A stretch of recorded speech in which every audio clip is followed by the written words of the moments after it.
Welcome, everyone. Good afternoon. You are tuning into another live stream. It's your host, Danny Dhaiphong, and we have a big show today, about a two-parter. First, we'll have Colonel Lawrence Wilkerson join in just a second to discuss the breaking developments happening, especially across West Asia, as we brace for Israel's attack on Iran, as we talk about this still unfolding development of Yahya Sinwar's death and what it all means for the future, not just of this region, but geopolitically as a whole. And then we're going to talk with Associate Director of the Eisenhower Media Center, Matthew Ho. He will come on at about 3 o'clock Eastern. So we have a big show today. So everyone hit that like button, hit that subscribe button, hit that notifications bell. Hitting the like button helps boost this live stream in YouTube's algorithm.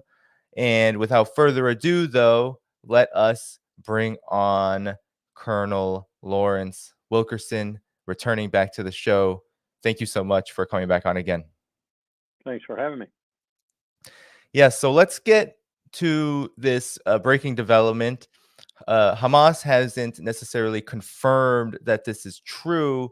The Israeli Defense Forces, what some call the Israeli Occupation Forces, have supposedly verified that Yahya Sinwar, the top leader of Hamas, has been killed. The narrative is that he was killed while he was fighting actually alongside other resistance forces in Rafah. So I wanted to ask you, Colonel, because this is a strategy, or perhaps we can call it more of a policy of Israel, of decapitation. There's been, of course, Saeed Hassan Nasrallah's assassination, numerous attempts to assassinate more Hezbollah leaders, including political leaders. And now we have Yahya Sinwar as the latest of these victims. But I wanted to ask you about this policy and what it says about where Israel really is, because on the one hand, you have Israel conducting these assassinations, and on the other, you have them also taking revenge out on civilians, but having trouble achieving stated goals. What do you make of this, and how do you see these assassinations in the broader context of what's happening in West Asia and what Israel and the United States backing it is doing? Let me throw a little history out if you don't mind. I won't be too long on it. The last time the United States did anything of this nature was the assassination of Admiral Yamamoto in World War II, the architect and indeed probably the genius behind the surprise attack on Pearl Harbor that brought the United States into World War II. There was a lot of talk. I'd be surprised because it was after that attack had occurred, and the United States was fighting mad, furious, in a rage. There was still a lot of discussion about whether or not it was right, morally, ethically, rules of war, such as they were at that time, to assassinate a uniform-wearing, general in the enemy's camp. We did it. P-38 Lightnings intercepted his plane going to the Philippines, as I recall, shot it down and killed him. We didn't do any more. We contemplated doing others, including Hitler himself and some of his stooges, but we didn't do any more. And I think it's because that very discussion and the argument surrounding it really soured people on doing that sort of thing, not least of which is self-interest. Your enemy will do it back to you. And incidentally, that's what really worried me about when Donald Trump, president at the time, took out the leader and a member of the Iranian government, recognized by the UN state government of the IRGC. But he was also a member of the Iranian government. We assassinated him under some really dubious circumstances, too. He was actually on what could be called a sort of a peace mission. And he was in Iraq to boot. And we assassinated him and assassinated the leader of one of the militias in Iraq, too, that we didn't like. This is not a good thing. Basic point. This is not a good thing to do. And Israel has made a trade of it. That's what they do. They take out the heads of whomever they don't like. And I'm sure that they have taken some heads out that we didn't like either, and they've done it in secret. It's no different from what we accused Vladimir Putin of doing, for example, with his nuclear pellet or whatever, with the guy he didn't like who was in London at the time. This is not a good practice for states, especially big states that say they believe in international humanitarian law and international law in general, including international criminal law, to be doing. It's very damaging. And Israel is the most damaging state on the face of the earth. Now, I hasten to add, they're doing so many other things that are bona fide war crimes and just unnatural almost. I watched a video the other day of a young man burning to death in a tent. He was on an IV drip and he was burning to death, and you could see the IV drip on his arm. And he's burning to death in the tent. The Israelis have made a habit of attacking tents now because it kills a lot of people. Tent gets on fire and everybody in there is dead. So it's not something that, and here's the other thing about it. As a military professional, I don't think it works. I don't think it works. It causes anger in the other camp, or camps in this case. It causes another person to be placed in charge, because nobody in this kind of struggle is without a second and a third and a fourth, and very good procedures for putting them in place, just like we have for our president. After 9/11, we went down to number 33 practicing. We went through the whole list from the vice president to the Speaker of the House to the Secretary of State. I had to perform for the Secretary of State because Colin Powell didn't want to participate. It was too wasteful of his time. But nonetheless, we went down the whole list all the way to 33, practicing what we do if we lost leadership. That's time consuming and very expensive. This is not something states should be engaging in, assassinating one another's leaders for whatever reason. There just isn't a reason, really. It doesn't improve the tactical, operational, or strategic situation. It often makes it worse. For example, when we got rid of bin Laden, Zawahiri was more bloodthirsty and probably smarter than bin Laden, operationally speaking. You put somebody else in, that's what you do. And you got a big newspaper headline for about 5 minutes, and that's about it. And Netanyahu, as I said, has made a practice of this. It's almost a trademark of him. Yeah, and perhaps you could speak to what you believe are the effects of how this practice of assassination, decapitation, what kind of effects it's actually had in the here and now, because you mentioned these horrific atrocities that are now extending into the UN area, where UN peacekeeping troops are being fired upon by Israel and threatened by Israel. But you also have the fact that Israel is engaged, and of course the US backing it, is engaged, as you called it, a struggle. They are engaging with Palestinian resistance, Hezbollah, all of these forces in the region that they are engaging in this decapitation. What effect do you believe it's actually had here? Has it moved things forward for them, or something else? Well, there's no question in my mind that the assassination, flagrant, blatant assassination on the inauguration day of the new Iranian president of Ismail Haniyeh in Tehran, and in the way they did it, and then the credit they took, which is usually the case with Israel, almost as if they're boasting. Were I doing this, I wouldn't let anybody know I'd done it. Everyone might suspect it, but I wouldn't let them know I'd done it. I think that turned the situation with regard to the debate that was going on, a heated debate in Tehran about how they should respond to Israel. I think the hardliners, if you will, I hate to use that term because it's not very descriptive, but I do think those on the side of let's do whatever we have to do, kinetically or otherwise, to Israel, I think they've won now. And they've won over a president who was much more interested in conducting unilaterally new talks with the United States, no Germany, no Perm 5, just the United States, to agree to a new nuclear deal like the JCPOA, but perhaps a little more airtight and a little bit better even. He was very interested in that, and no longer. I think that's out the window now. I think Zarif his vice president, was trying to hold the two sides together, and I think they've gone asunder now. I think maybe even the more progressive side is joined the hardliners, and so you have a unified Tehran now, And a lot of it had to do with that blatant assassination of Haniyeh. And on top of everything else, that was two fingers in the eyes of Washington. I don't know that Joe Biden has eyes that recognize fingers in them, but it was because we were saying, Bill Burns was saying, others in the diplomatic business were saying, we're working, Tehran, we're working on a ceasefire. This guy was absolutely essential to that work, and they killed him. Makes no sense unless you're just bloodthirsty Bibi Netanyahu.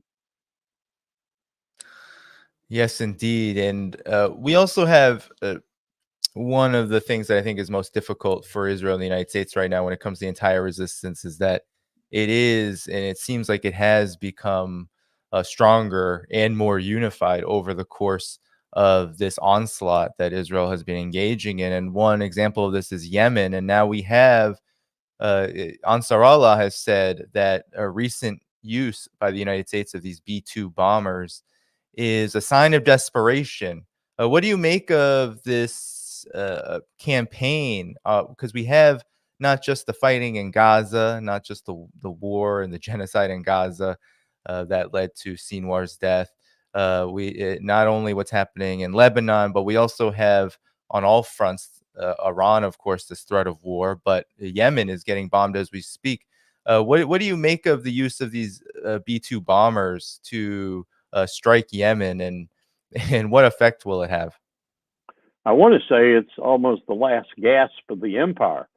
Of course, it's not. There's a lot more left where that came from, but it is indicative of that sort of effort because we cannot stop them, and they keep doing damage. The Port of Eilat, for example, partly, if not largely, due to the Houthi action in the Red Sea, is bankrupt. I'm told it's a ghost town now. And a lot of the rest of Israel is bankrupt now too for a number of reasons. But the Houthis are tough people. I used to, as a major and a captain in the U.S. Army, at one point I was training a lot of Arab states, but Yemen in particular, and their soldiers. And I got to say that some of the toughest dudes I ever met in my life, and they're proving it right now. They are holding at bay for all practical purposes, like insurance, like the ability to get cargo through the Red Sea, and being very particular about it. If they like you, they don't attack your ship. If they don't like you, or if you're supporting Israel outright, they do attack your ship. And we're hurling everything we can possibly hurl at them, and they keep on coming.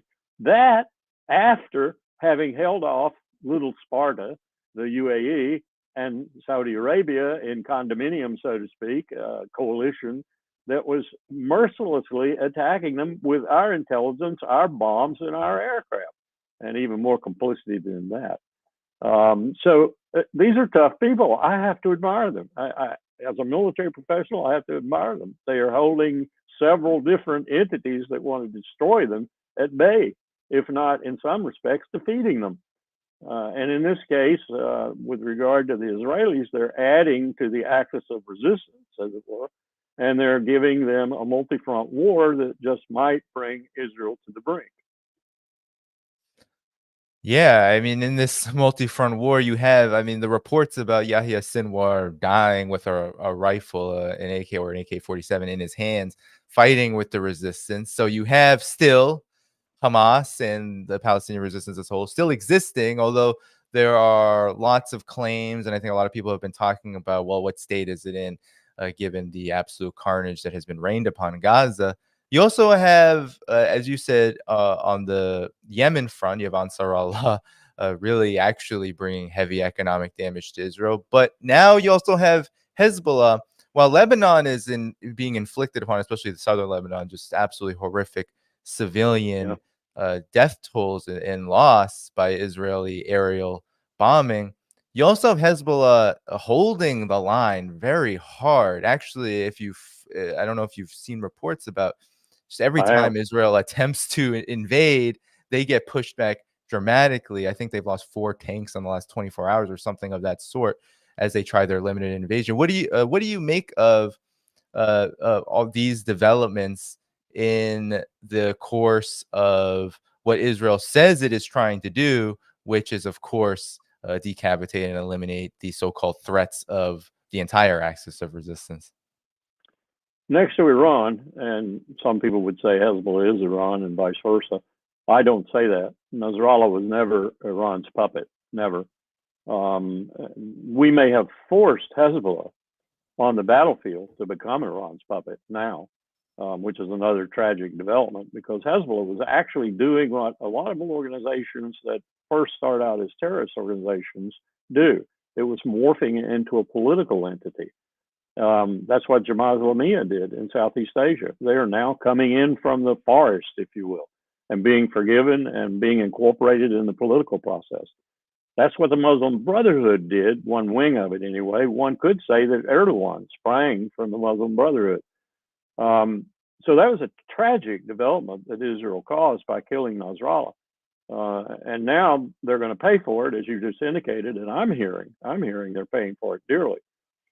When you parse a battlefield today, especially a battlefield like Israel is on right now, with interior lines, with some of the most sophisticated, if not the most sophisticated for a small country, medical evacuation procedures and surgeons and doctors, both on the battlefield itself and back in Israel, and the minimal time you have to, most often by helicopter or by a fast vehicle, evacuate people, your count to determine the severity of the combat is more inclined to go to WIA, not KIA. Same thing in Afghanistan with American forces, and in Iraq too, 2003 with American forces. What you do is you produce a lot of amputees and a lot of traumatic brain injury and a lot of really terrible wounds, but you save lives. I can't tell you how many times I have heard a soldier badly wounded or a Marine badly wounded say, "Let me bleed out, let me die," because they're looking down knowing they're going to lose their legs and maybe their arms. So the WIA count is far more important than the KIA count in terms of assessing battlefield success or failure. And I'm hearing the WIA count in Lebanon right now is off the charts, reflecting what you just said. Just as in 1978, just as in 1982, just as in 2006, Israel has overestimated, Bibi Netanyahu has overestimated, Yoav Gallant has overestimated the IDF's capability to take on Hezbollah where they are and how they are right now. And part of that is because they've had such a soft time killing babies and children and dogs and cats and women in Gaza and gotten used to that. And now they're up against some really hardcore fighters who are going to fight them to the death from the caves in the mountains if necessary. They're going to take horrendous casualties. Yes, that has been something I've been hearing from channels across the axis of resistance, is that, those who are sympathetic, is that Israel has just not been fighting a real war, one where they're, rather than targeting helpless women, children, civilians, now you are fighting forces that may not even have the same capabilities as you, but have will and capabilities to, at the very least, challenge you. And with that will, I mean, and with that capacity, knowledge of land, all of these things comes pretty difficult circumstances. I wanted to ask you, Colonel, since you have been on the inside, you do know the Israeli side a bit from your work, but also even since you've been out from the inside. I want to ask you about the casualty numbers, because, on the Israeli side, because Hezbollah reports them. Hezbollah will say, well, we took out 4 or 5 IDF soldiers, in these engagements with Israel as they try to invade. But overall, in the course of now this multi-front conflict, should we trust what Israel says about how things have gone over the course of this war? Because in the beginning, after October 7th, 2023, of course, the big number, right? 1,200, 1,400 Israeli, many of them soldiers, were killed. And then over the course, it got incredibly small, despite the length of this war, the resistance being quite, engaged. And now they're mired with Hezbollah, and it seems like it's very intense fighting. What do you think about Israel's narrative about how the casualties and the losses on their side have gone? A principal practice of the IDF and of the Israeli government in general in reporting on such things as casualties is lying. It's not lying to them. It's a part of the strategic landscape. You do not let anyone know, if you can prevent it, that, for example, a ballistic missile hit an airfield and destroyed 3 F-35s. You lie. It's the same thing across the board, because what they will tell you is, and I have listened to them make this argument, that's a part of the battle. You have to lie because you can't ever give the enemy the truth. And even if you tell your allies and friends the truth, they will leak it to the enemy invariably through their media or whatever. They're probably right about that. So you never tell the truth. You never show the enemy what his effects have been on you. So they're lying. They're lying all the time. I suspect, well, let's look at what they're not telling about Gaza. Whether you read the Lancet article, a very well-respected medical magazine, or you do what the Pentagon did with its template for urban terrain and try to assess the casualties that Israel has actually inflicted in Gaza on Hamas. It's over 200,000. There's no question in my mind that it's over 200,000. Many of those bodies we will not find because the rubble is so piled and deep upon their bodies, or their bodies are so eviscerated, or both, they will never be able to be counted. They'll just bulldozer over them. But the rate of the template shows the type of terrain, density of the terrain, the population. We have to remember Gaza is not even as big as Greater London.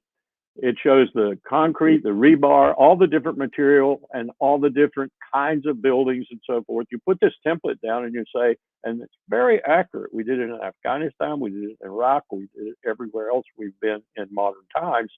It's very accurate. It predicts how many casualties are there. It's over 200,000 Gazans that they've killed right now. It's poppycock. Hamas doesn't want it to be that high because they feel like it'll disenchant the Gazans in terms of support.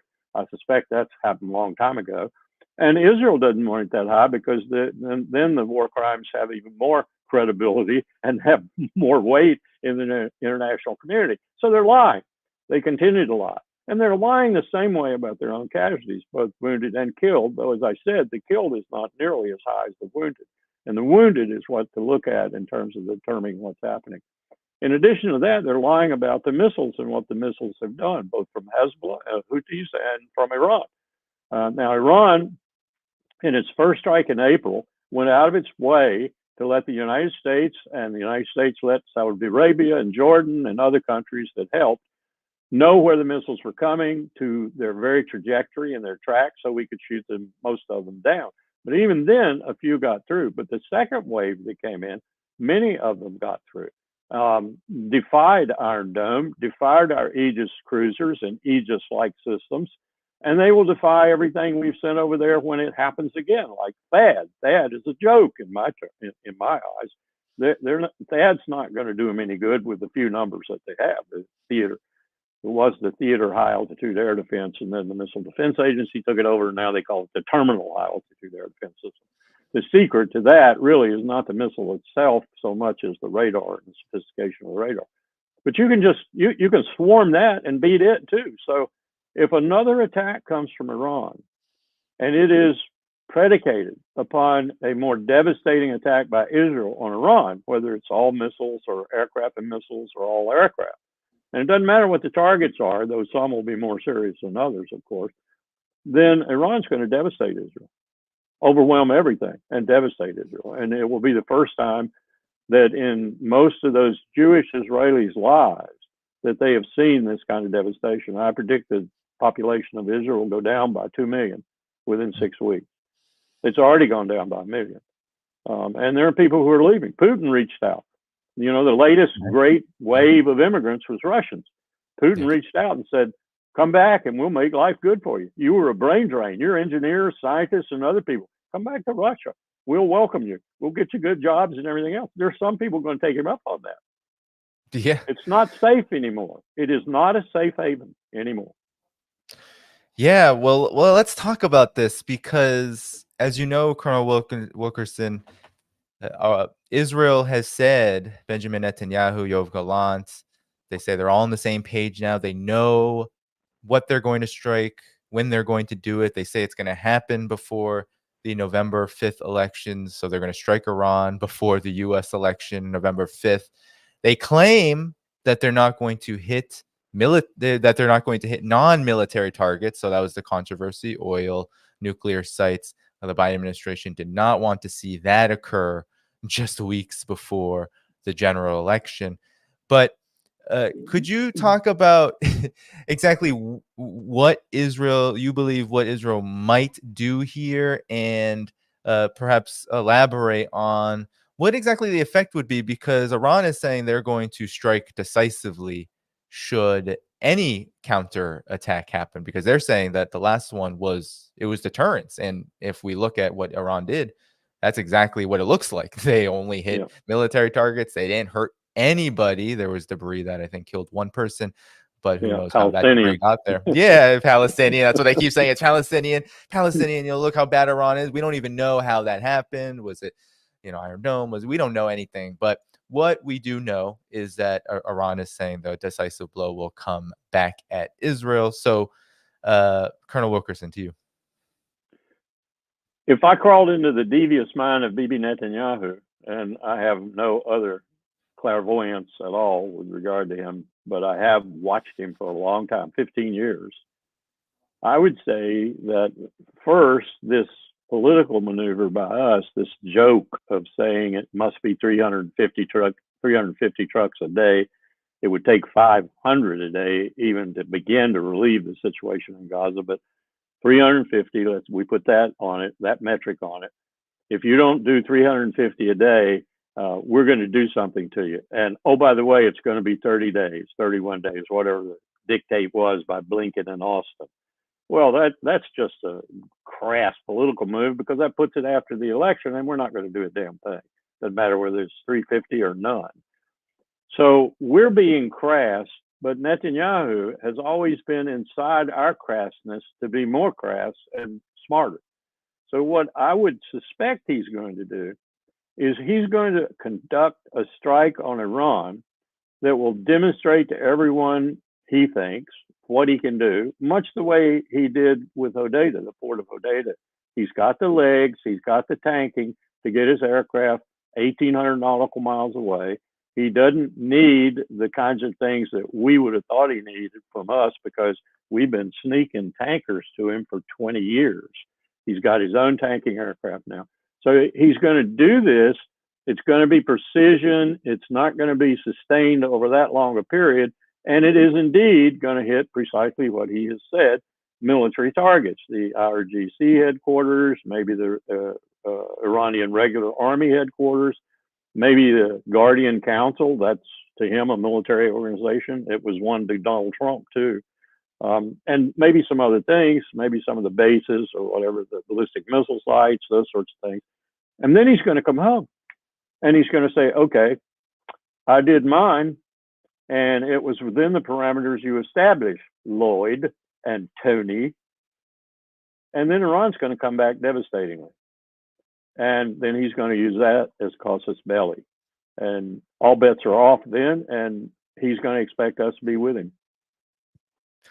Well, in the case of being with Benjamin Netanyahu in Israel, the United States may have to contend with, I don't know if you saw the reports that Iran, the IRGC, is saying that they have a secret weapon that is more damaging than a nuclear bomb, but is in fact not a nuclear weapon. Colonel Wilkerson, what could Iran have at their disposal that would be more powerful than a nuclear weapon, and one that would cause more damage than one? They could have one that is as powerful as a small to medium yield nuclear weapon, leaves no radioactivity, and so is not contaminative in that sense, and that Russia gave them, and that travels at roughly 32,000 kilometers per hour, or about 18,000 miles an hour. It's called Avant-Garde. There are several dimensions to it. There are different ones, but that's the most formidable one. It has such a speed and such a warhead that if you hit Tehran with it, it would be roughly the effect above ground without radioactivity, without fallout, of a 5 to 10 KT nuclear weapon. It's, in other words, a kinetic conventional weapon that is as devastating as a small yield nuclear weapon. If Putin has given him these missiles, then they have that capability. You may recall Putin demonstrated a minor example of one, not quite as fast as about a 4,500 nautical mile per hour missile, when he hit that installation that was training for NATO Ukrainians. And the first Swedish casualties, I'm told, in over a century, the Swedes got body bags coming home because there were Swedes in this installation. Killed a lot of people, destroyed the building. One missile, one conventional warhead missile. If Putin's given him those, then there are Russians on the ground probably, because it takes Russians technicians probably to launch it and guide it and do the things they have to do with it, just like it takes U.S. ones in Ukraine. And anybody who thinks we aren't there doing that is just smoking something. So that could well be if they have that kind of system from Putin and they have the Russians to operate it. And talk about this relationship between Iran and Russia. We've heard so many rumors that go viral even on social media about Iran and Russia's military cooperation, the bolstering of Iranian air defense systems, for example. And of course, on the other side, Iran providing things like ballistic missiles to Russia. What's your assessment of this relationship, and how could it factor into this really just, it seems like an out of control escalation at this point? There was a point years ago, Colonel Wilkerson, where we might believe that there could be some kind of stabilizing of the threat of war between Iran, the US, and Israel. Now it seems like that is actually not possible, or maybe you disagree, but I'm curious about your assessment of this relationship between Iran and Russia and how it could factor into what I see as a spiraling conflict with Iran. You see it correctly, I think. Let me give a little background first. If you look back at the 67 war and you look back at the 73 war, the so-called Yom Kippur war, both of which were started by Israel, the history books will be rewritten someday by decent historians. We'll know that. Both were started by Israel. They took very, very much advantage of, in the one, Sadat, and in the other one, a bunch of naive Arabs who marshaled their forces a little too slowly. But Israel started both of those wars. If you go back and you look at that, and you look at how things evolved out of that, what I think you're looking at now is Putin making, and he knows this, Putin has made a study of all of this, because the Soviets were in on all of this. They were in on every aspect of both of those wars I just cited. Henry Kissinger, Richard Nixon, LBJ, the presidents in our country at those times did not hesitate. Now, some of them made some absolutely grievous errors, I think, like not doing anything about the Israelis intentionally sinking the USS Liberty in the Eastern Mediterranean. And they did it intentionally. I know they did it intentionally. I've seen the data. I've seen the real results of the commission. So those presidents cracked the whip. They cracked the whip. In the 73 war, in the 67 war, they cracked the whip. Henry Kissinger got caught off guard twice in the 73 war, but he made sure he cracked the whip once he was on guard again. And they actually uploaded a nuclear weapon. They uploaded a nuclear weapon and were going to drop it, the Israelis. And that got Henry up to the point where he actually put the United States on DEFCON 2 status, which is just right next to we're going to nuclear war. Russians did the same thing, and we scared the bejesus out of Egypt. We scared Israel and everybody calmed down. We don't have people with that kind of moxie today. We don't have people with that kind of courage. Joe Biden couldn't find that courage if he searched for it for the next 100 years. So put that in perspective with what's happening today. Putin is very prudent, very pragmatic, very circumspect. He's proven that with regard to Ukraine. He didn't have to prove it to me. I knew it beforehand. So I watched him handle it all the way up to his invasion, which we forced on him. We compelled him, we in NATO compelled him to invade. He'd already told us, he demonstrated in Georgia He took care of those 2 oblasts in Georgia that were being nasty. And he didn't. And even Saakashvili told us at the time, I was in the government. He told us at the time the Russians could have come and taken Tbilisi. They could have taken my whole country. Maybe I made an error. Then he went off and worked in Odessa for a while. Now he's, I think, working for the Ukrainians. Former president of Georgia, who my president stood in the street in Tbilisi and said, you will be a member of NATO one day. Putin then showed him what that meant. And we should have taken that as an object lesson. We should have said, oh, he'll do it even more quickly and with more greater force in Ukraine. We didn't. We went ahead and did what we did. But Putin's very circumspect. He's very calculating. And he's looked at this situation and he knows he's gaining every day on the empire. So does Xi Jinping. Together, they're gaining majorly on the empire. He doesn't want to disturb that. That's why he was in Tehran the other day. And he told the new president of Iran, I'm not going to sign our defense agreement yet. And I'm not going to sign it because I am not going to enter a war, which the defense agreement says he will, with the United States. I'm not ready. Maybe I'll sign it down the road a little ways, depending on how this crisis works out. But I am going to supply you with everything that you'll possibly need to make sure you don't go under, unless you go to war with the United States, and then all bets are off, in which case I've won big time. Because when the United States finishes that war, Iraq in 2003 will look like a candy match. It will look like a circus. Iran will be $1 trillion a year for a decade. We'll have to go to conscription. We'll have to put 2 million men and women into Iran. At the end of the 10 years, we won't have accomplished anything. We'll have a guerrilla warfare against us unparalleled, just like we did in Iraq, and we'll have to leave. And we won't have accomplished a thing except made a whole bunch of Persians really angry at us, very capable Persians who will go to a nuclear weapon and quickly. And Israel, by the way, will disappear in all of this.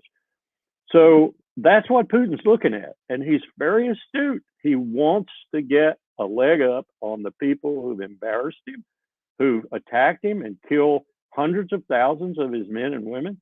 And he understands it's NATO, and he understands it's led by the United States. And he's made a decision.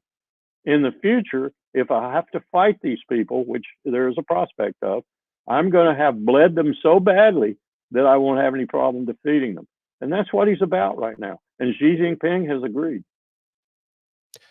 Yeah, I mean, especially in this case of what's happening with regard to Iran, this saber rattling, this just absolute descent into all-out war, it seems.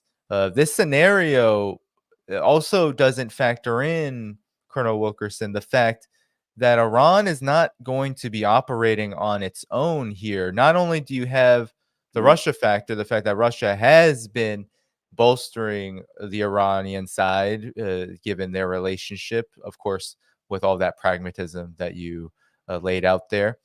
But also you will have the rest of the axis of resistance because coming in, Yep. because what I don't think the United States understands, and what Israel understands, is they're not going to sacrifice Gaza and the Palestine cause. That seems to be very clear. And Iran, with Operation True Promise 2, seemed to demonstrate that, yeah, no, they're not going to sit back, and not only if they're threatened, but also if there are these egregious red lines crossed across the conflict field, so to speak, especially when it comes to Palestine. What do you think about this? Well, I don't think the Iranians, at the end of the day, really give a hang about the Palestinian Arabs. That's cruel of me to say, brutal of me to say, but I'm being cruel and brutal because I think the Persians are being very strategic. They have a habit of being that way when it comes down to brass tacks. I think what they're doing is being very fearful of having everything that they have had happen since 78, 79 and the revolution go to pot. And I'd be the first one to cheer that were it to turn into a democracy, even a barely functioning democracy like ours, for example, or like Israel's, for example. Apartheid state, it's not a democracy. In fact, Iran is probably the country in the Levant, if I may stretch it a bit, that has the most democratic government of all, including Israel. My fellow Americans, especially in the Congress, would say, "Oh, you're crazy." I'd say, "Yep, well, let me prove it to you," and I could cite chapter and verse why they have more instrumentalities of democracy than we do, despite the label of theocracy that we put on them. So you're looking at a country that has 90 million people, 53% of them are Persian, and therefore there's a very large homogeneity there. You've got a lot of minorities that might go this way or that way. That's why Israel has no problem finding people they can pay to spy on Iran, because there are a lot of minorities in those big, wide borders that don't like the Persians much and don't like Tehran particularly. And so they'll take a buck and do anything they can do, include planning a shape charge on somebody's bedroom or something. So that is a problem, and Israel has exploited that for a long time. But fundamentally, you've got this very homogeneous population, as I said, 53% Persian, and probably another 20% of the 90 million or so are there. If they're put in extremists, they'll unite like we never thought they could unite if they're put in extremists. And that's what would happen. And we know that the model for the United States, Lindsey Graham, John Bolton, Tom Cotton, Josh Hawley, Chuck Schumer, Mitch McConnell, the model has been for years now what Bill Kristol and those boys produced called the clean break strategy. And that's their strategy. They want to cleanse the entire region of anyone who opposes our primacy, ultimately, including Mohammed bin Salman or his descendant. We don't want anybody there who isn't a, quote, Democrat, unquote, the way we are. We want primacy there as we have primacy, we think, everywhere else. Gone in East Asia, but we think we still have it. That's our strategy. Well, all these people, 400 million plus of them, are going to combat that. And at one point in time, they're going to show some reasonable unity in doing that combating. And we're going to be toast. We're going to be finished in our experiment to revolutionize and democratize. That's laughable when you think about it, the Southwest Asia. But that's our goal. That's our strategic goal. And that's what, and who's our tool in doing this? Who is our principal tool in doing this? Bibi Netanyahu and Israel. That's the truth of this whole matter in a nutshell. That's quite the quite the tool indeed, given all that's transpired. Now, one last question before we get into a bigger picture analysis before you have to depart, Colonel Wilkerson. I was reading Thomas Friedman's latest op-ed, and it reeked of what I think exposes the U.S.'s really infantile state here, where on the one hand, he is calling on a kind of coercive diplomacy, he says, where what needs to happen is that the United States needs to force Israel to define its borders and to essentially listen to what the U.S. actually wants and to follow through with whatever the U.S.'s demands are for limiting the damage of this conflict. And on the other hand, needs to go to Iran and the rest of but really Iran, it was the focus here, and the rest of the axis of resistance, and tell them, well, if you don't do what we say, if you don't hold back, if you don't, intentionally weaken yourselves, we are going to ensure that Israel does whatever it wants with you and not only protect it, but arm it to the teeth so that it can destroy you. What do you make of this? Because this is not something that is special to Thomas Friedman. He generally speaks as a mouthpiece for bigger forces that actually control things. What do you make of this being what I see actually is a pretty accurate reflection of U.S. Foreign policy in the region at this time? And will it work? Does it work? Let me preface my remarks with this little story, little vignette. I was leaving Beijing, I think it was in 2009, but don't hold me to that year. My memory's not good anymore. After a major exercise in the new Ritz-Carlton in the financial district, where Microsoft and Deloitte Touche China had essentially taken over the hotel and turned it over to us to have this exercise. And I was flying back on a 747 and Tom Friedman was on it. And I knew him a little bit. I knew him from previous wars and incarnations, and we wound up talking. And one of the things I noted there on that airplane as I talked to Tom Friedman was how naive he was about China, utterly naive about China. And I thought to myself, will I ever read any one of his op-eds again? This man is just not worthy of reading. And I've sort of stuck with that. But every now and then, when Tom Friedman writes something about Israel and someone says, oh, you got to read this because he's on the other side now, he's on the other side or whatever, I always find between the lines or sometimes in the lines that he's still working for Israel, very much working for Israel, as was Dennis Ross, as is Amos Hochstein, as is Anthony Blinken, as is a host of dual citizen people, Douglas Feith, the number 3 man in the Defense Department throughout the Iraq War. The second one had Mossad in his office, Mossad agents in his office who didn't have to go through the security checks or anything else. Donald Rumsfeld once stumbled outside his office and said, I don't run this building. Israel does. He was right. Israel runs everything in this country of significant interest to them. And it does so through rich Jewish American billionaires and others who keep them out of the Foreign Agents Act because they're not foreign agents, they're American citizens. Long story there. John Mearsheimer and Steve Walt have written the book, The Israel Wally.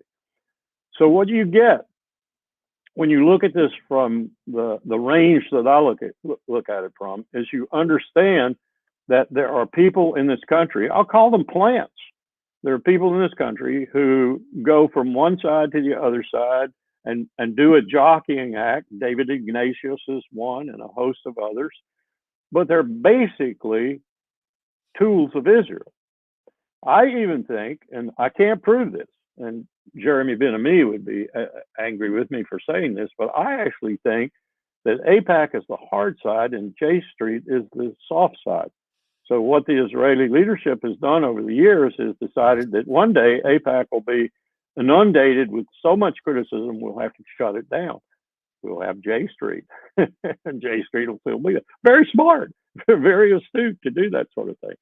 So anyway, getting back to Friedman and this assessment and these sorts of things, they don't have much impact with me anymore because I know that the influence extends to our high schools, where the Israelis have people responsible for going and making sure that high school and middle school textbooks reflect properly on Israel and improperly on the Arabs in Palestine. I mean, it's incredible. That's the level and depth of their influence in this country. And I've seen this happen in my own state of Virginia. So that's a long-winded answer, but it would be very difficult for us to break away from people like Friedman. I don't even read them anymore. Yeah. Yeah, well, it was not a quality op-ed to say the least. It simply was exactly as you said, speaking, it seemed like through the side of Israel with this attempt to paint over it as some kind of balanced assessment, when really all he was saying was the U.S. should bully Israel's opponents in order to get what the U.S. wants from Israel, which I think we've seen is not really doing very much at this moment and also likely will not work from here into the future. But I wanted to ask you, Colonel Wilkerson, about the larger impact of what's happening here, because of course we have this impending Iran strike that Israel is going to launch sometime before the election, November 5th. But, you know, given the state of all that has been going on in West Asia, the effect it's had on U.S. influence, and of course, this larger geopolitical picture unfolding with the strengthening of BRICS and other multilateral institutions, what do you see as the largest effects of this latest iteration of conflict and war in the Middle East? Because now we're talking about something pretty historic where most of the world is talking about genocide and most of the world is looking upon things like attacks on UN peacekeeping forces by Israel, the fact that the United States continues to support Israel the way it does, and this larger multipolar world. I think the world is viewing this as another kind of flashpoint that sends a pretty big message. I'm curious on what you believe the impact of all of this will be in the end, or at least moving forward? I'd say three things are key for me anyway. They're geopolitical, geostrategic, whatever adjective that's all encompassing you want to put on it. The first one is the deterioration of the American empire. I think it's irreversible now. I think Putin has figured that out. I think Xi Jinping has figured that out. So they don't, either one of them or together, want to give it such duress that it winds up, as Ricardo Alarcón, then the president of the Cuban National Assembly, said to me one time, Larry, even a dying elephant can thresh a lot of grass. They don't want the dying elephant to thrash a lot of grass in which they are embedded. So they're just biding their time. That's the first point. And your point about it being a multipolar world is a stark reality. Whether that's good or bad remains to be seen. So far, it's been bad because the United States has been trying every way it knows under the sun, especially with bullets, bayonets, and bombs and sanctions, to reverse that and to make it back to being a unipolar world, meaning Washington rules. Reestablishing that primacy will not be possible. That's the first point. The second point is we are avoiding an imminent threat that is going to kill us all.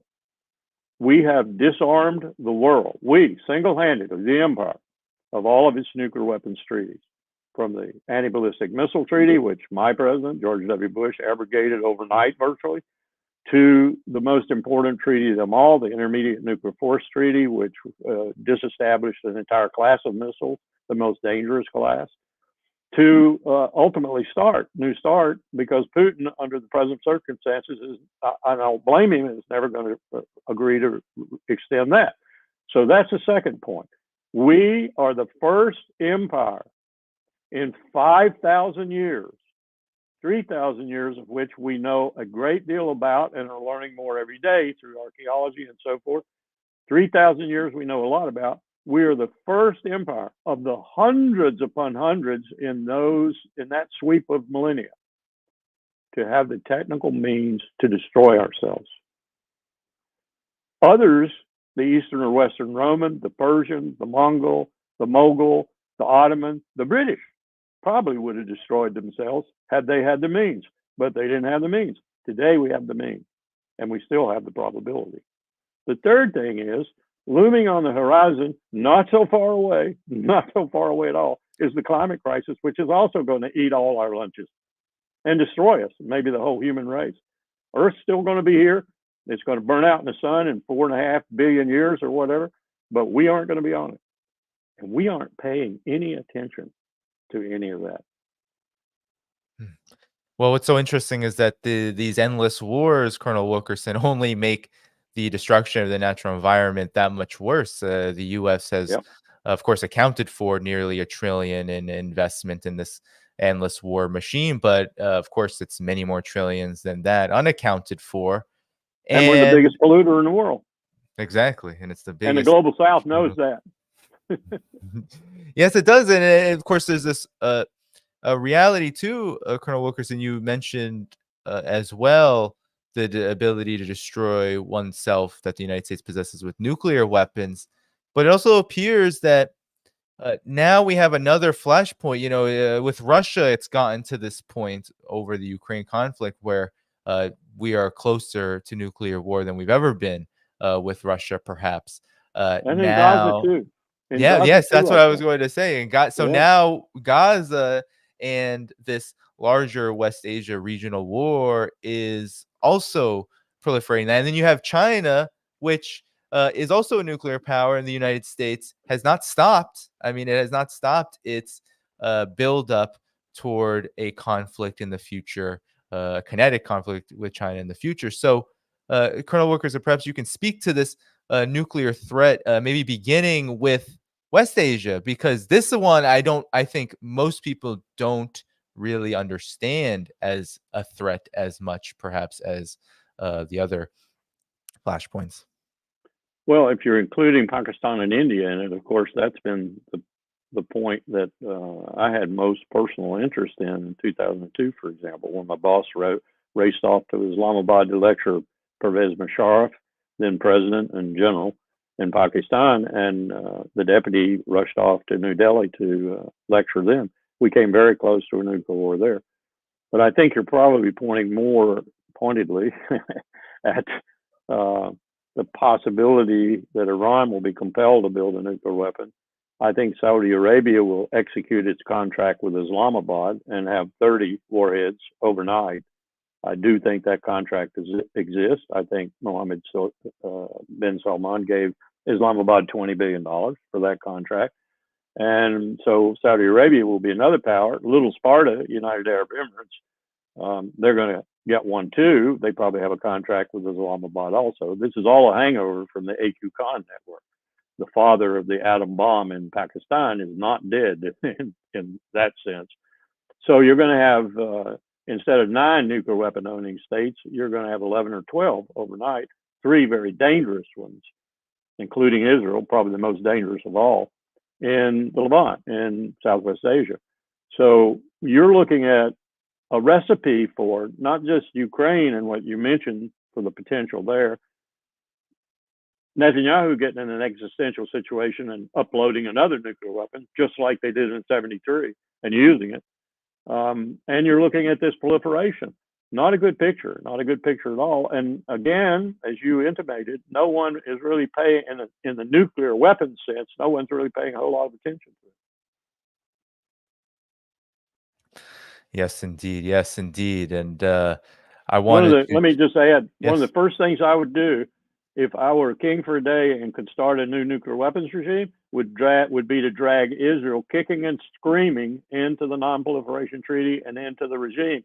And I would tell them that if they didn't declare instantly how many they had and what types and so forth, and put every one of them in this new treaty regime, that they were gone. Forget it. You'll get not another penny from the United States of America, because that's one of the most important things that they mess up every day that we pay no attention to. Yeah, I mean, that is to me one of the most shocking parts about this. It's almost like this dirty little secret that Israel has, where it is sitting on top of a nuclear stockpile. And I've covered this in the Jerusalem Post. I'm sure there are many other articles like this, but recently in the Jerusalem Post, they've been talking about, as there was this possibility of Iran striking Israel again, before Operation True Promise 2. What the Israeli side was saying was, well, maybe we need to be more open about our capabilities, not in terms of what you're talking about, Colonel Wilkerson, about, well, how much do we have?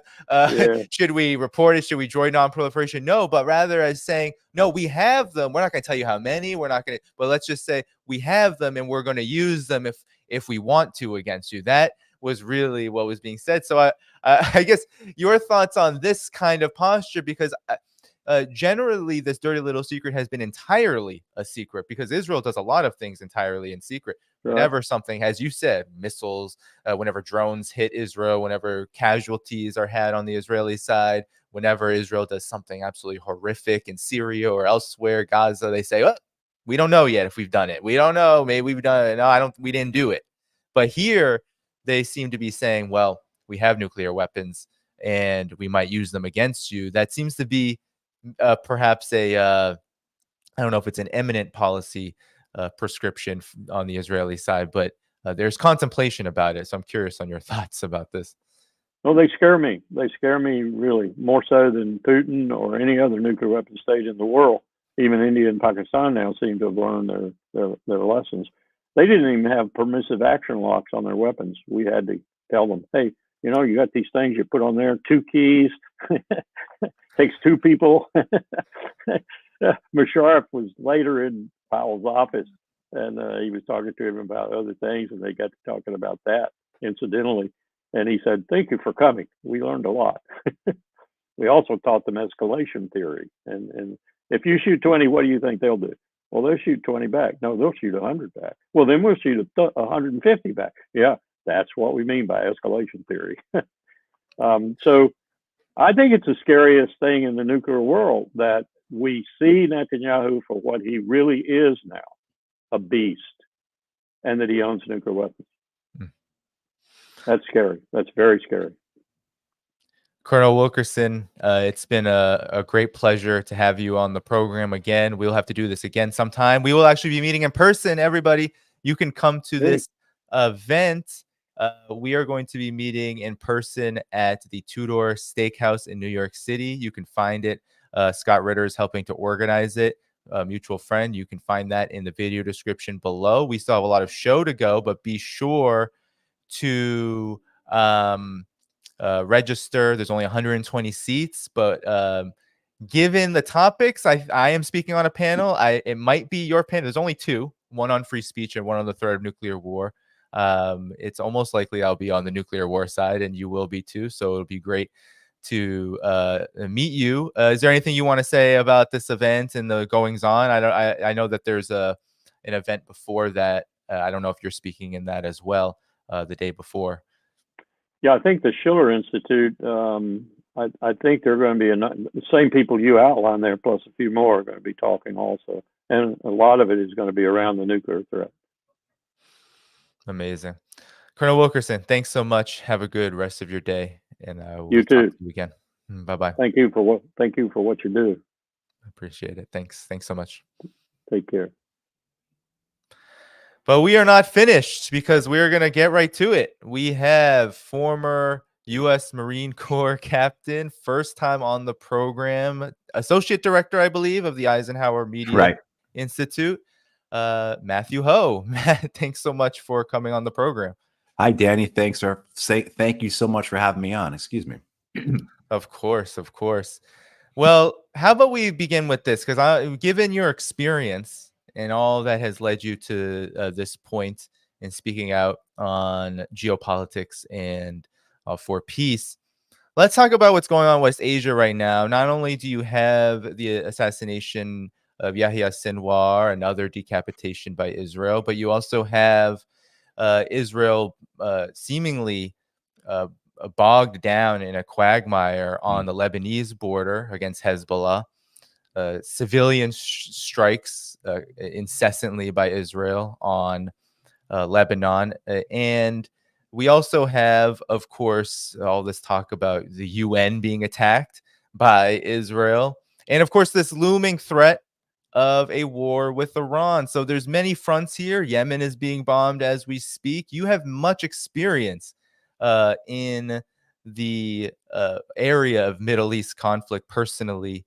and now professionally and politically. So I'm curious about what is your assessment of what's going on here, and how does it look for the Israeli and U.S. side, as well as the side that is facing the brunt of their destructive policies? This is something I think, Danny, that if you walked into a publisher's office with a script about this, with a manuscript, or into a producer's office and said, I want to make a film about this, they would have said, this is just too complex. It's too unbelievable. No one would think that any nation would put itself into the position Israel has. And certainly no one would think that anyone would go along with a nation like that, walk hand in hand with a nation like the United States is walking hand in hand with Israel. So, I mean, certainly I think you look at the positioning of Israel. Netanyahu has described them as fighting on 7 fronts, which he essentially is correct in the sense of the various positions for which Israel has to be involved with, whether it's Gaza and the West Bank, whether it's Iraq and Syria, Lebanon, Yemen, Iran. I think that comes to 7. I mean, the position they put themselves in, most people would say, this is insane. Why would you do this? But you also have to remember that, like so many wars, this is not about resources. This is not about even a reaction to a specific event, but it's being done because it wants to be done. This is being done because it's the fulfillment of a destiny, right? It's the fulfillment of the greater Israel project. Naftali Bennett, the former Israeli prime minister, said a couple of weeks ago, we have right now a once in a 50-year opportunity. And I think he best expressed it that way. The way that the Israelis see that is that this is an opportunity that they may never get again to, expand and continue that Zionist greater Israel project, and the risks that they are taking, right? Being involved on 7 fronts, essentially, is worth it, because what essentially has to happen is, in order to fulfill that destiny, they need to have the United States continuing to walk side by side on this. So the greater they go into the quagmire, the greater the cries from the United States that we have to be involved with Israel, right? So that's essentially how I look at it, in the sense of trying to understand why this is going forward in the manner it's going forward in. We certainly can take each one, because while they all join together, you can separate them and discuss them. I don't want to say separately, because they are still interlinked, but you can kind of analyze them in their own little, with their own little signature. Mm.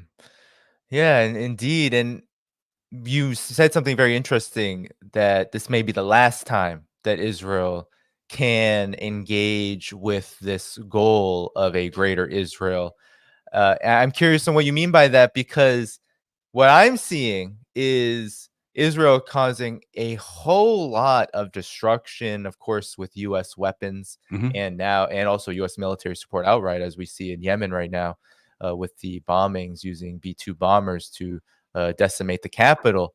But at the same time, when we think about Greater Israel, that requires political and other kinds of leverage that leads to expansionism. So I'm curious about this thought of that this thing you said about last time, because at this current juncture, it just seems pretty uh, uh, out of this, maybe out of this realm, to believe that Israel, at the state that it's in, it mired in all of these fronts, can expand. I'm curious on your thoughts about this. The hope within Israel, or what is built upon, is the idea that the United States will remain with it, that the United States for the foreseeable future, I'm not saying past 10 years, 15 years from now, but in the next 10 years, will remain ironclad, as they like to say, bound to Israel, and that there essentially will be this fire hose connecting the U.S. Treasury to keep Israel afloat, to keep it from collapsing. The idea that also too, that as the world evolves, as we move, big discussions been going on for years now, right? As we move from a unipolar world to a multipolar world, I know this is something that you talk about a lot. And as what you would call informal alliances or relationships start to firm up and become more formal, including among, say, Russia and Iran, and then you see other nations weighing where is the best way to go forward for us. Turkey, always with one foot in Europe, one foot in Asia, right? That trope. But if you're the Turks, does it make more sense to have more weight on your foot in Asia than in Europe, as the years come over these next 5, 10, 15 years, as Israel, and by extension then the United States, further isolate themselves, and most particularly as the American empire declines? If you're the Turks or other nations, where is the value to you in terms of where you line up with your relationships, and also in terms of how you're trying to achieve your interests? So I think when I say the last chance, as well as the cat is out of the bag about Israel, in terms of the understanding of what Israel really is as an apartheid nation, as an occupying power, as a power that has been willing to utilize collective punishment, just not in the last year in the form of the genocide in Gaza, or of the form of what's transpiring in the West Bank and East Jerusalem, but throughout its history. As people become aware of it, it's going to become a harder issue to sustain support for. And we've seen support for Israel drop tremendously in the U.S. over the last year. So that's the framework I'm looking at. And when I say that this might be, when I'm echoing what Naftali Bennett says, how this is the best chance of the last 50 years to achieve our, expansion. I think that I really do think the Israelis have 10 years more of American support, maybe even longer, because the Israeli support is dependent upon the legalized bribery structure of the American political system. And as long as that stays in place, so until the United States gets rid of its political system, until the very minimum Citizens United gets overturned or something like that, which I don't think anyone is looking forward to seeing that happen, imagining that happening anytime soon. But until that structure is gone, you'll have the ability for the Israeli lobby to maintain control over American Middle East policy in the same way that Wall Street has control over our financial policy. Big Pharma and the health insurance companies have control over our healthcare policy, et cetera.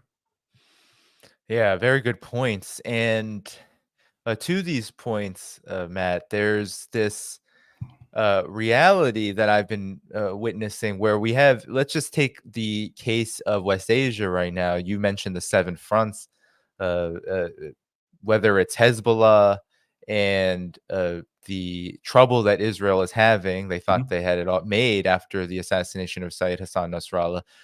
Absolutely not the case if anyone takes a peek at to what's happening on the Lebanese border. Hezbollah is fighting a fierce battle and pushing back the invasion, or even this contemplation about Iran. A lot of calculations being made, I think, in part because Iran is a huge front and a war would be absolutely catastrophic. And then, of course, Ansarallah has handed down pretty mighty economic consequences. And this is even to mention the fact that while Yahya Sinwar may have been assassinated, the Palestinian resistance, despite all the odds, continues. And that is a scene in how Israel seems to be just running up and down Gaza, every single month of this genocide, trying to whack-a-mole where they can't really find them. So you have this reality, Matt, and then you have the U.S. policy here, which is very interesting because, of course, it's ironclad support, as you said, of Israel.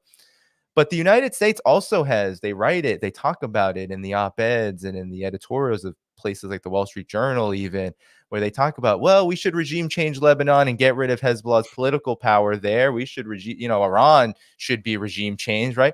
But they don't do it. And actually, you have the calculus here where there are some forces inside the U.S. Military structure as well as the political structure saying, maybe negotiations, or maybe settling things down. What is this contradiction here? Because the U.S. is supporting Israel in this hypersonic regional war escalation. And yet at the same time, it seems to also be very worried about what consequences that could have. It doesn't seem to convey much strength, in my opinion. Your thoughts? Yeah. So the way I always look at this, Danny, excuse me, is, you have 4 levels of warfare. You have the tactical, the operational, the strategic, and the political. And the political trumps everything. The political is where the decision's made. And so you can have political decisions that are made that are strategically catastrophic, which in a sense brings about a nation's defeat, right? So what you're seeing here is you're seeing those 2 things presented, right? You're seeing this, the political reality of these wars, best expressed, I think, through the 2024 elections in the United States, where the White House and the Harris campaign have felt that staying in the good graces of the Israel lobby is more important than actually winning votes. I mean, we have the polling, right? We know that Harris would gain many more votes than she would lose if she was to embrace a more aggressive stance against Israel, particularly taking on an arms embargo. But the Democratic Party and the White House are more afraid of losing the Israel lobby than they are of losing the election. By extension, then that means that they have to, their strategic planning, their strategic operations, what you will, the strategic level, they then have to pursue policies that just frankly don't make sense, that are just not that are futile, that are going to be counterproductive. And that's why you see these 2 voices, right? You see those who are saying ironclad support, while you're hearing a lot of people on the other side of the room saying this is madness. The only way out of this is negotiations, because that's the case. The only way out of this is negotiations. You gave a very good summarization of the theater there, right? With regards to Yemen and Iran and Lebanon, that, and there is no military way out of this. There's no military way out of this for anyone in the region. Where you could see a war with Iran if Israel does not resort to a nuclear weapon, which I think is pretty likely. Maybe not likely, but it's very possible Israel would use a nuclear weapon. But even if it doesn't, you could see where that type of war between Israel and Iran, supported by the United States, of course, would lead to essentially a redo of the Iran-Iraq War of the Cities of the 1980s, right? Neither side could knock each other out militarily. Neither side is going to march a land army across Syria and Iraq and invade the other. I mean, potentially you could see if Israel gets on its back foot and gets overmatched and overpowered, particularly if Hezbollah is ultimately reinforced by cadres from Syria and Iraq and Yemen and other places, you could see incursions in northern Israel, which is something the Israelis have to be concerned about.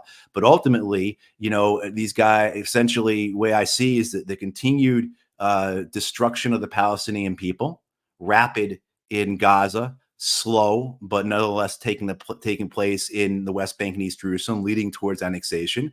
I think that the move forward in Lebanon for Israel has been much slower than most people anticipated, particularly if you compare it to the 1982 invasion or the 06 invasion.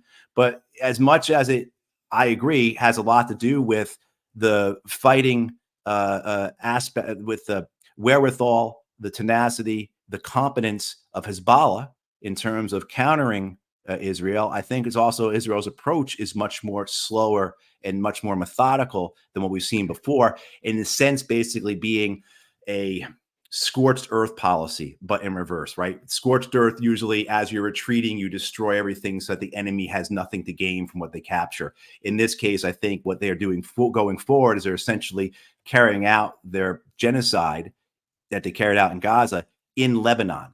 Going forward, they're systematically destroying everything they touch. They're taking their time moving forward north to the river to make that area south of the Litani River uninhabitable. And in Lebanon's case, which is different than, of course, Gaza, the people are able to flee. Even though the Israelis bomb them when they flee, they bomb the bridges, they bomb the roads, you know, they still have an ability to get out. And then ultimately, I think what the Israelis would do then was try and create that southern part of Lebanon into a free fire zone, you know, and with persistent overhead aircraft and drones, missile and artillery fire, et cetera, just kill anything that moves. Essentially what they're doing in North Gaza. In this, I feel like they feel as if they can take their time. The political benefits for the Israeli government, the governing the governing coalition right now, we've seen. You know, according to the polling, I haven't seen anything in the last couple of weeks, but I don't think it's changed. And particularly today, after killing Sinwar, you know, Netanyahu keeps being able to make these triumphant speeches. You know, if the elections were held today in Israel, that governing coalition would be back in power. So the political benefits to keeping this thing open-ended, right? Why bring back the hostages? If we bring back the hostages, we need to end this war in Gaza. You know, that's a clear metric. Either the hostages are in Gaza or they're back home. And once we bring them back home, then how can we continue this war in Gaza? So let's let the hostages rot there. And if they kill them, even better. Netanyahu can get back on television and, you know, make a speech. I mean, so you kind of see the method and the madness of Israel here. But it is madness. And just because I'm trying to explain it doesn't mean, you know, I endorse it or think it's going to work. But and then when you guys start getting to look at the other aspects of this with Yemen, like how do you counter that? You know, they are choking you off from the south. The American Navy and Air Force have been unable to do anything about it. We just sent B2 bombers from probably Missouri today to bomb them. I mean, like it's not going to end. It's not going to stop. And then with Iran, this is why I think nuclear weapons are a possibility. The Israelis might use a nuclear weapon against Iran because they can get away with it. But also, too, look at Israel's behavior, not just in the last year, but over its entire life. What makes you think Israel would hesitate from using a nuclear weapon, particularly if they do believe in that escalatory dominance theory, which underwrites essentially Western theory in particular? But, you know, then they would use something like that. And what consequences would there be for Israel to use a nuclear weapon? My God, the United States Congress would pass a resolution celebrating such an event, you know?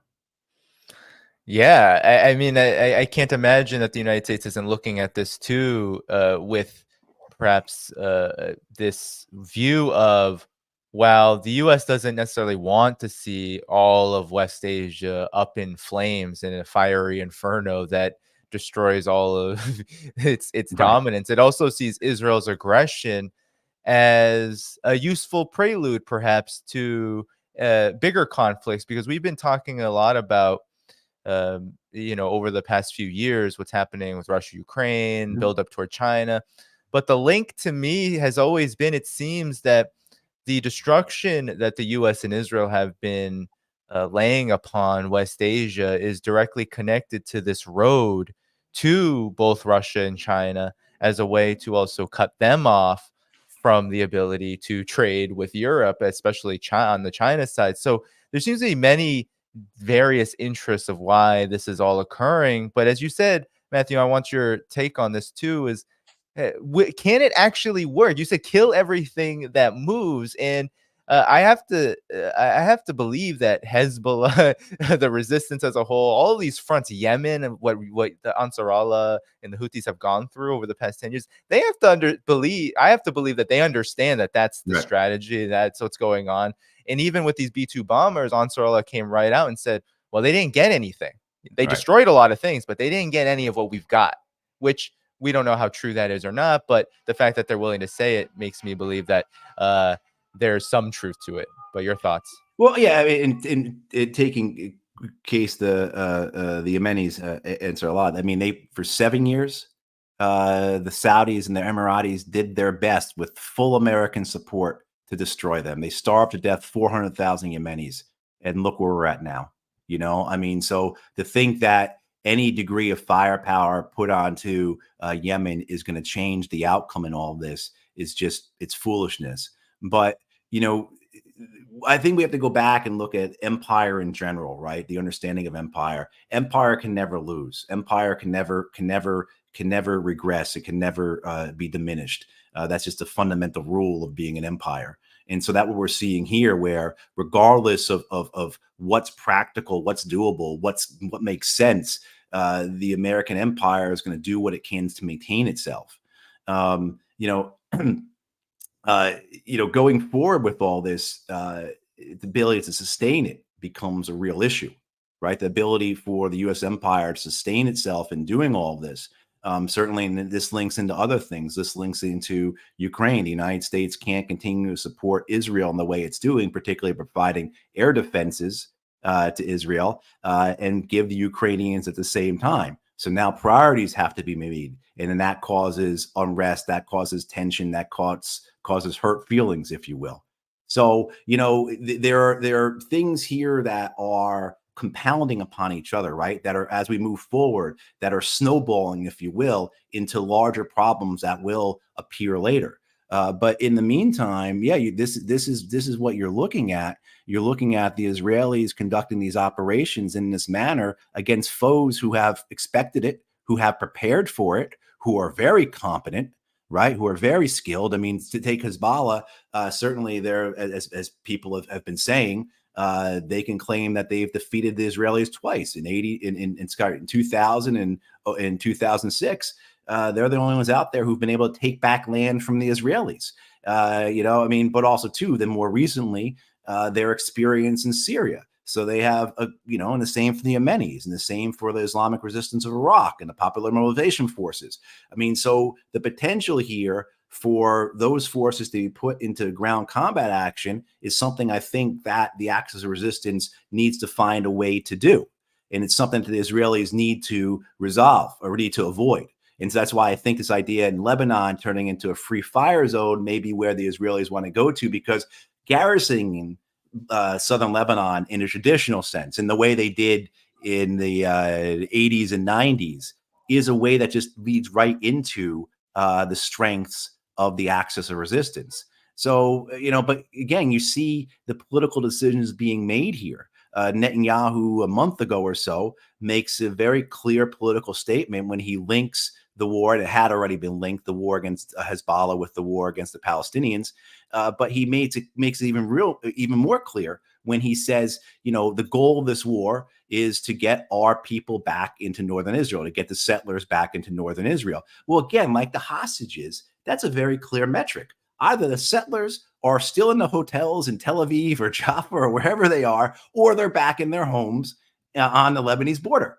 And so until those things are met, the war has to go on, because that's a stated purpose. So there is a real madness here, Danny, in the sense that, like kind of I said earlier, we have to go back to, you know, I do some other shows, and a lot of times I think like the purpose of myself and guys like Larry Wilkerson and, you know, other people coming on is to try and explain rationally and logically rationally and logically the irrational and the illogical. And we have to remember that a lot of times these wars occur just because they want to occur, or because it's something, you know, like Jewish supremacy, right? The fulfillment or Zionist supremacy, I should say, the fulfillment of, you know, greater Israel.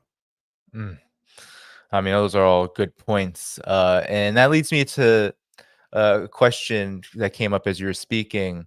You know, you've had experience on the inside, so to speak, as a former U.S. Marine Corps captain. I know you did some work in the State Department, and I know it had a profound influence on why you do the work you do now. I wanted to ask you about how you view, since you do have these experiences, how you view how the world has changed given all that has transpired over the last year with relation to Gaza and this explosion of conflict in West Asia, and also this larger geopolitical picture. Because, you know, just 20 years ago, it seems that the world was a lot different of a place. And now it seems like the conflicts that we talk about, whether it's Gaza, whether it's Ukraine, but we can center on West Asia here, is that the world is much different and that these conflicts are being fought much differently. And it speaks perhaps to an overall geopolitical picture. I'm curious on your thoughts on. Yeah, you know, I think what certainly this last year, the events in Palestine, now the events in Lebanon, have accelerated events that were coming, events that seem to be inevitable. Right, this decline of the American empire, the reestablishment of a multipolar world, end of American hegemony, however you want to describe it.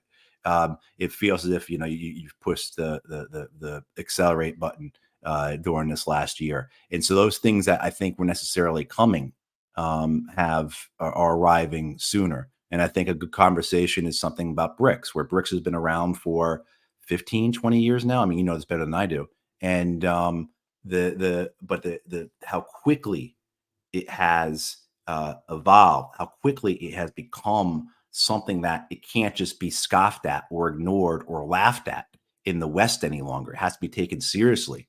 How, you know, in particularly in the last 5 years, say, and then you have geopolitical events like what's happening in the Middle East, what's happening in Eastern Europe. Certainly, I think the continued pressure on China, to put that politely, by the West has caused nations to realize that, okay, we really do need to do something here. We need to get out from underneath the American umbrella, get out from underneath the American heel, whichever way you want to describe that.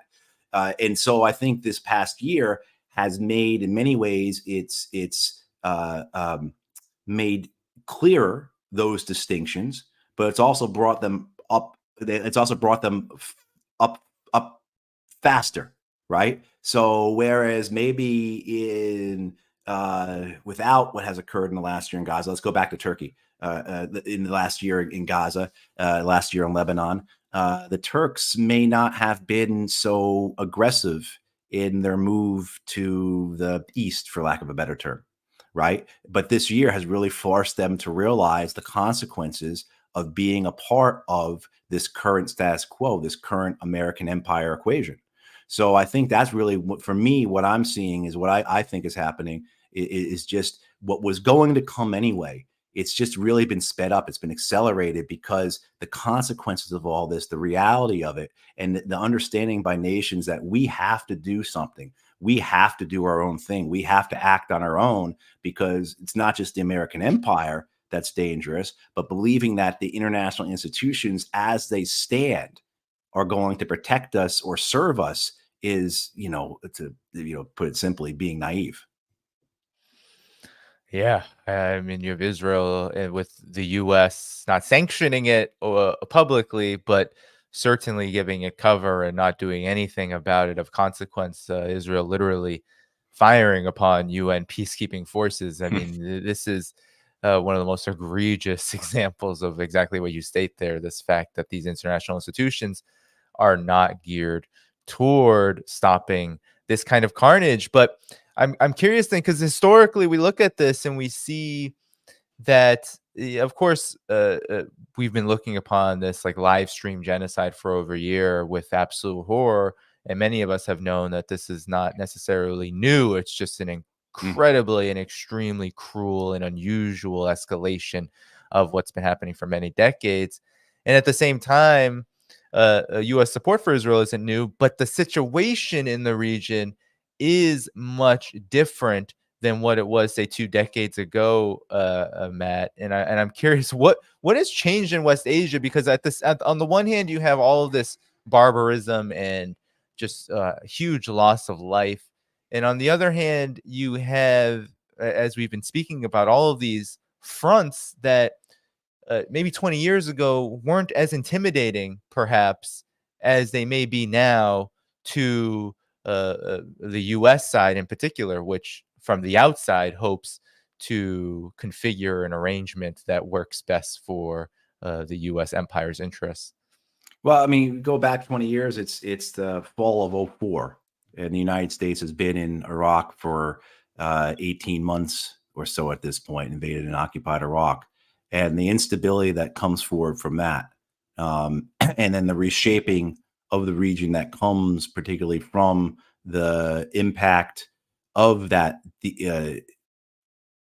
of the cataclysm of Iraq, shapes the region for the next decade and a half. And so finally, when you get to a point where the Syrian war I know it had not come to a conclusion, but had gotten to a point where it was no longer the massive destabilizing event in the center of the region, this occurs.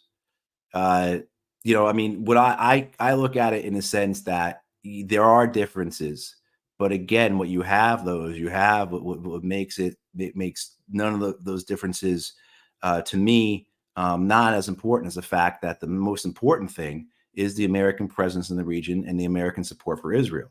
I mean, why do we invade Iraq? There's a number of reasons for it, but if you look at what the architects at the Pentagon, Wolfowitz, Feith, Wormser, Pearl, the neocons who were in the Center for a New American Century, those kind of things, Project for New American Century, PNAC. Their idea was to recreate the Middle East for Israel's benefit.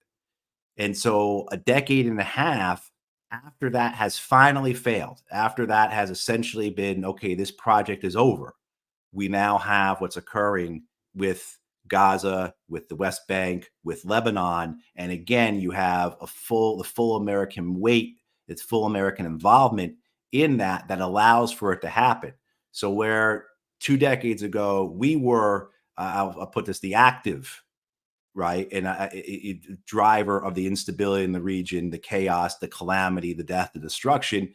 Now we are, I don't want to say passive, although I guess that's the right counter to active, because we're not really that passive. But I think people know what I'm saying. It's through Israel that we are dispensing this types of destruction. And I don't want to say it that way either, Danny, because when I say through Israel, it makes it sound as if Israel has no agency of its own, and it certainly does. And so that's why I like this idea. And it's why I also stay away from saying things like we're being dragged into a war. When no, because we're walking hand in hand with Israel in this. And, who's leading that hand in hand? Who's leading that waltz? It's almost like a chicken and egg type of argument at this point in terms of, splitting apart Israeli and American policy. So while I agree things were different 2 decades ago, I will say the most important thing to me, though, is the American presence there as the defining reason for the instability, the chaos, the death, etc.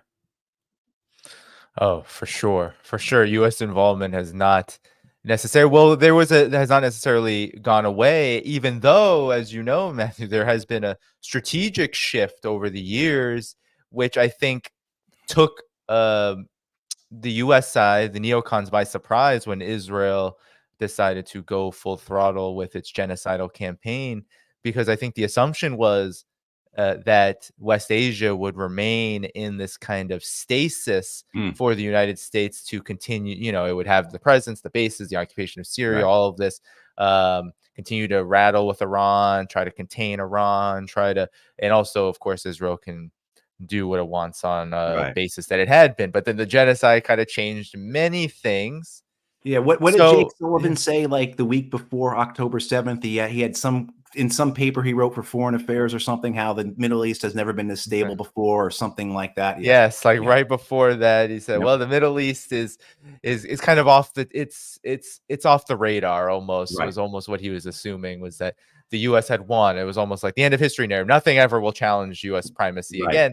Right. And he was essentially saying that in the Middle East, that U.S. primacy has essentially succeeded, and there's no reason to be worried about what happens Yeah. there anymore. We should look toward Russia and China, which seems to be the prevailing trend, or had been the prevailing trend before this. So I'm curious, Matthew, what do you think is the future of the United States right now in the Middle East, or West Asia, as many call it? Because it seems like this, while there is this ironclad involvement in deep support of Israel, it seems like there's a huge backfire component to it. Mhm. Yep. That if we see a war with Iran explode, well, not only does that strengthen the multipolar world we talk about, but it also will incredibly damage the U.S. economy, U.S. Right. political legitimacy, all of this. So I'm curious on what you see as the future of U.S. primacy actually in the region, given how things have transpired. I think in terms with the Gulf monarchies, it'll be an uneasy relationship going forward. That the Gulf monarchies realize the transactional benefits of remaining at this moment with the American empire, but they certainly see better opportunities, if you will, with emerging alternatives, most specifically BRICS. What do the Americans have to offer us besides their bases, their warplanes, their drones, and of course, occasionally some infusions of money. But all those bases in the Middle East and those Gulf monarchies, the Gulf monarchies pay for those. So the United States is, I don't want to call the United States guests there, because we certainly aren't, but they are hosted in that sense. And at what point then do the Gulf monarchies say, you know what? This isn't really that good of a deal for us. We've seen already in the past couple of weeks that the Gulf monarchies have said, in this war between Iran and Israel, we are going to be neutral. Right. So whatever you thought a year or two ago about how the Gulf monarchies are all right with us and they're right with Israel because of the Abraham Accords and all that, it doesn't seem like it's working out that way. So, I mean, you're going to have this tension with the Gulf monarchies, and those are very important U.S. military positions there. The headquarters of the Fifth Fleet, the forward headquarters of Central Command, LID Air Base, the major air bases, Prince Sultan in Saudi Arabia. I mean, these are all major American fixtures there. And when the empire loses such prized possessions, there's a consequence, or there has to be a consequence. But this is the way going forward, where it's rolling towards.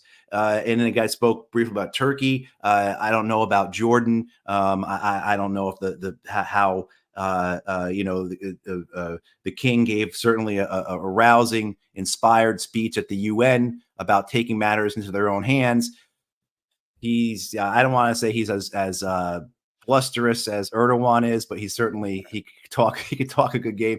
But eventually, though, I guess to try and make this a little more cogent or concise, is further American isolation, right? And further nations in the region realizing that our best bet is to, again, get away from the American empire, discover these alternatives. That you've seen this rapprochement between Saudi Arabia and Iran, which is incredible. So certainly that's something, 20 years ago, would you have suspected that, right? I mean, that's a major difference. But why is that? It's because the Saudis are incredibly unhappy with their relationship with the Americans. The best we can do is sell them hundreds of billions of dollars of weapons. That's all we offer them. And meanwhile, the Chinese actually can facilitate things like maybe actually making the region a more stable place. The Americans, what do? The Iranians are sending a peace envoy over to us in the form of Soleimani. They murder him. You see this over and over and over again. And I think, too, there's a softer component, it's called soft power, an intangible aspect of this, where nations are tired of being lectured to by the United States. They're tired of the hypocrisy. They see what's occurring, and then they hear our words, whether it's from John Kirby and Matt Miller at their podiums in Washington, D.C., Ambassador Thomas Greenfield up at the UN, and it's just all so disrespectful and obscene when it's matched up with American actions that nations are tired of it. They're sick of it, and they can't trust us. When you have someone that's so hypocritical, you have a nation that's so psychotic, bipolar, if you will. And I don't mean to disparage anyone who actually is dealing with those things, but I think people get what I'm saying. How can you trust them? How can you work with them? Right? When you know, and so again, these alternatives. And again, not just the American empire, which doesn't break my heart. The American empire is falling apart. What breaks my heart, though, is this idea that international institutions, what could have come from something like the United Nations, don't seem to have a future. I hope I'm wrong, but it doesn't seem like they have a future. I think the American empire has, particularly in this last year, put a knife straight through the back of those institutions. It was already doing so before, as you know, as we could talk about. But so that's where I think I see the U.S. going, to the point that it becomes Fortress Israel with the United States backing it. And then maybe a couple of other nations that were able to maintain as vassals because of a very transactional relationship. Well, what's interesting about what you just said there, Matt, is that what you laid out is already paying dividends. You know, a lot of people who pay attention to geopolitical matters may not find it as exciting as maybe open confrontation, warfare, military affairs, armed conflict. But China's brokering of the Saudi-Iran normalization has already had an effect, even just recently, when Saudi Arabia is one of the countries, and probably the one most influential over the rest of the Gulf monarchs that you were mentioning there, has already said that they're not going to allow their airspace to be used for any kind of attack on Iran. I don't know if such an open statement would have existed. Perhaps it would have happened prior to the normalization with Iran brokered in Beijing, but it's much less likely. So already dividends have been paid from that accomplishment. But also on this note of the United States and its waning influence in the region, Iran has also noted that not only is Israel a target, if its deterrence is not respected after Operation True Promise 2, but also U.S. satellites, bases, and other entities that it has all across the region. That means in countries that not necessarily named Israel, like the Gulf countries, which house much of the U.S.'s military hardware. So any comments on this? Because I think that it speaks to what you were saying about the U.S.'s overall position and how it speaks to a kind of a waning influence. Right. And it gets back to this idea of how the political decisions are separate from the strategic possibilities, right? Or what strategically sound does not always match up, very often doesn't match up what is politically necessary or seen as politically necessary. So as the United States embraces Israel, continues to go along with it, support it, provide everything it needs, so on and so forth, what it's losing in terms of the strategic calculation you were just laying out, Danny, is exactly there. I think your point about Saudi Arabia is excellent. We wouldn't have seen that a number of years ago.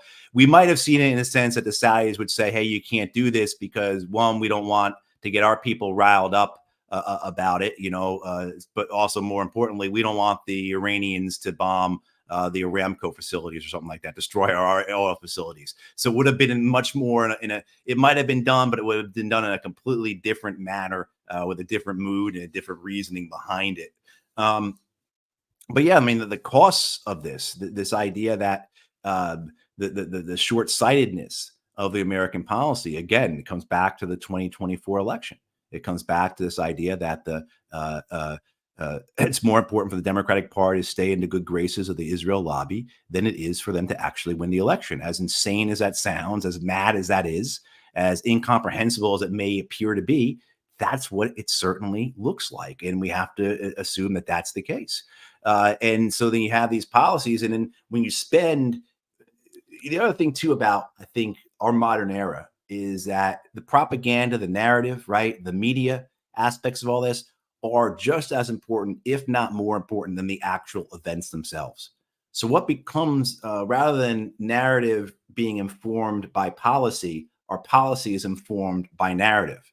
And then our policy becomes strictly that of supporting our past narrative, because you can't have that past narrative become undone, right? So now you're always continuing to protect what decisions you made before with your current policy, even though it's making things worse. And so the American empire spends its whole time reacting to the consequences of the bad decisions it previously made. And so here we are in October, and as we're watching ethnic cleansing, a genocide within a genocide, as it's called in northern Gaza, the surrender or starvation campaign play out, as we see this war extend fully into Lebanon, the risk of this war with Iran, where it all goes. The White House has to try and manage this. And of course they can't, because what should have been done before wasn't done. And now they're just trying to spin and protect their narrative, protect their political interests. And meanwhile, it's almost as if this thing seems to be on autopilot, or at least I don't know if any of us see any way out of this, because certainly there's no way that a Harris or a Trump administration is going to do anything differently than a Biden administration. And in many ways, from what they hear in the campaign trail, they'll be more aggressive. I think those are great points. I don't know if you have any final thoughts before I let you go and close up here, Matthew. It was great to have you. No, I think that the final thought, since I'm being so pessimistic and gloomy, yeah, it's just on my mind again. I've said this a lot, but we have to be humble about where we are. We have to be humble about what we're witnessing here. I go back to 1912, 1913, the Balkans War, where 1.5 million people were killed. Massive atrocities, ethnic cleansing took place. The world was shocked by what was occurring in the Balkans in 1912 and 1913. And then 1914 came, the First World War, and how many of us have heard of the Balkans War, right? And so just as horrific as what we're witnessing here, and I hate to say this, and forgive me for saying it, but the idea that the genocide in Gaza may only be the first chapter in this is something that really bothers me. It's something that really, it's something that stresses me greatly. Yeah. But other than that, Danny, I appreciate being on, and I appreciate what you do. Please keep doing it. Of course. Thanks. I'll definitely have you on again. And everything you said is very true, because if we are paying attention and watching programs like this one and all the ones that you happen to appear on, Matthew, and follow your work, then that's the conclusion we ultimately come to, is that, yeah, this is just a phase of something that could be even more disastrous than what's going on. And that is scary. Yes. Right. And it also means that, given how everything has changed, so many things have changed in the world because of Gaza, because of this regional conflict, this exploding Middle East and West Asia conflict. It means that bigger changes are on the way, and we should all be talking about them and preparing for them. So, Matthew, it was great to have you on the show today. I'll be definitely in touch. Thanks so much. And I know you have another appointment, so take care and have a good one. Thank you, Danny. And thanks everyone for watching and listening. All right. Take care. Bye-bye, Matt. Bye. So it was a great conversation, everyone, with two huge voices for peace. Before I go, everyone, I'm just going to do a few announcements, okay? So go to the video description, of course, and sign up for, if you are in New York, on I believe it is August 27th, I believe, Sunday. Yes, August 27th. Be sure to sign up for that brunch at the Tudor Steakhouse in New York City. Of course, go to the video description, too, to follow all the places you can support this work, because you never know when the hand of censorship will rain down here. So you have my Rumble account on there where you can follow for free. But the best way to support this channel is on Patreon, Substack, and of course, for now, YouTube membership, but certainly Patreon, Substack, monthly and yearly subscriptions are the best place in case anything happens here. And then there are also one-time options in the video description too. And then one more announcement. I won't be live streaming likely until the end of the BRICS Summit, which will be October 24th. I have Professor Jeffrey Sachs, and perhaps I'm confirming now with Victor Gao, who will join from Beijing. So Jeffrey Sachs and Victor Gao, I will have on the show. You do not want to miss that. And then, of course, I will have the next day. It'll be a busy 2 days after the BRICS Summit. I'll have Ben Norton on to talk about what exactly happened at the very end of the BRICS Summit. So Victor Gao, Jeffrey Sachs, Ben Norton, all on the way. And as you know, it's an emergent situation from the sirens in the background. But I'm just going to go over super chats really quick. Thank you, Bahad Lassi, for the super chat. Thank you, James Starks. Thank you for Samud Sterling. Thank you so much for that. Mangla, thank you so much for your support. Edward says, damn, just got getting back from back to Europe after a week in New York. Would have loved to come to the tutor gig. Sorry to hear that, but nonetheless, I appreciate your support. Mangla again, thanks so much. You're the best. Thanks, James, again, and thank you, Cho the Great. All right. With all that said, everybody, I am going to head out now. Please do hit the like button before you get out of this stream.